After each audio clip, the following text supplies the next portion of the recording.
ये कहानी है एक ऐसे शेर की जिसने साबित कर दिया कि जंगल का असली राजा वही है। तो कहानी की शुरुआत में हम बंजर पड़ी जमीन पर एक शेर को चलते हुए देखते हैं। इस शेर का नाम मुफासा है। मुफासा कई दिनों से भूखा और प्यासा था, इसीलिए वो काफी कमजोर पड़ चुका था। चलते चलते वो एक जंगल में पहुंचा जहाँ के सभी पेड़ अजीब से दिख रहे थे।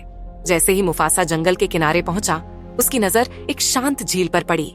लेकिन जैसे ही वो पानी पीने के लिए झुका, अचानक से एक बड़ी लहर उठी और उसे जोर से दूर फेंक दिया। मुफासा थोड़ा संभल कर उठा और गुस्से में ऊपर देखा तो सामने एक विशाल भैंसा खड़ा था। उसकी आंखों में बिजली सी चमक थी और शरीर पर जैसे पहाड़ सा भार था।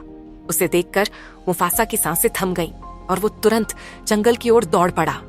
वो घायल था और चलते चलते एक बड़ी चट्टान के पास जाकर गिर पड़ा।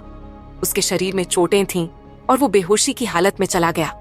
उसी हालत में उसे एक सपना आया। उसने देखा कि उसके चारों ओर जंगल के सभी जानवर इकट्ठा होकर उसे देख रहे हैं। उनमें से एक बुजुर्ग जेब्रा बोला, हम सब पहले एक खूबसूरत जंगल का हिस्सा थे, लेकिन उस भैंसे जाफर ने श्राप देकर हमें पेड़ों में बदल दिया। उनकी बात सुनकर मुफासा को अपने कंधों पर एक अनजानी जिम्मेदारी का एहसास हुआ।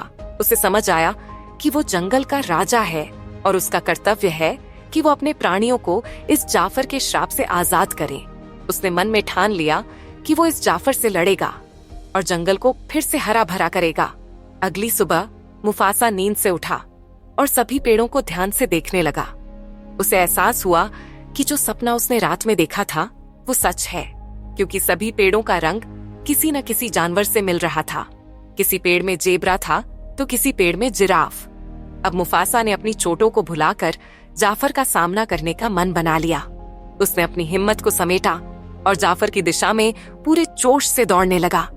जैसे ही वो जाफर के पास पहुंचा, उसने सबसे पहले झील का पानी जाफर के ऊपर छिड़क दिया। जाफर अचानक गुस्से में आ गया और बिना सोचे समझे मुफासा का पीछा करने लगा। मुफासा खुद को बचाते हुए एक चट्टान के पीछे छुप गया। अब मुफासा एक साये की तरह जाफर के इर्द गिर्द घूमने लगा। फिर वो जाफर के पास गया और अपने मजबूत पंजों से उसे खरोंच मारी। जाफर तिलमिला उठा और गुस्से में जोर से मुफासा पर वार कर दिया, जिससे मुफासा दूर जाकर गिरा।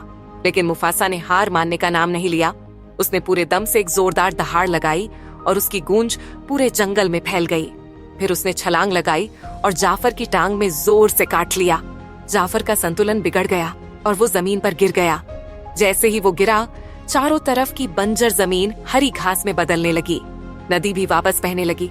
जो पेड़ पहले बिना हरियाली के खड़े थे, वो धीरे धीरे जानवरों में बदलने लगे। जंगल के सभी जीव जाफर के श्राप से आजाद हो गए और चारों ओर हरियाली छा गई। मुफासा के चेहरे पर एक घनी दाढ़ी उग आई। अब मुफासा न केवल जंगल का राजा था, बल्कि वो अपने साहस और त्याग के लिए पूरे जंगल में पूजनीय बन चुका था। और इसी के साथ ये कहानी यहीं पर खत्म हो जाती है।